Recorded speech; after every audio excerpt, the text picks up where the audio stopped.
Hello everyone, welcome back to GearUpWindows. If your PC is experiencing games stuttering, FPS drops, display glitches or laggy animations, the issue might be caused by a corrupted DirectX Shader Cache. Windows stores Shader Cache to improve graphics performance, but sometimes it becomes outdated or damaged and starts causing problems instead of improving performance.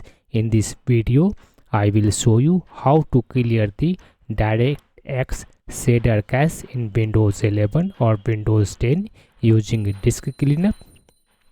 This is the easiest and safest method. So let's get started.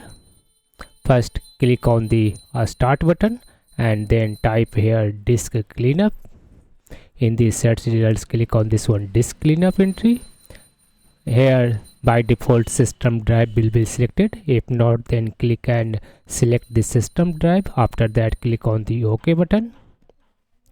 After scanning, Windows will represent the list of the temporary files. Here you need to check this one option that says DirectX Shader Cache. You can check or uncheck another options if you need. After that, click on the OK button. Now click on the delete files button.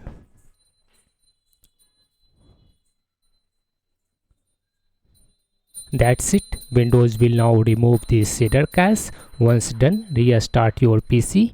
After restarting, Windows will automatically rebuild a fresh graphics cache, which can help fix lag, stuttering and display issues.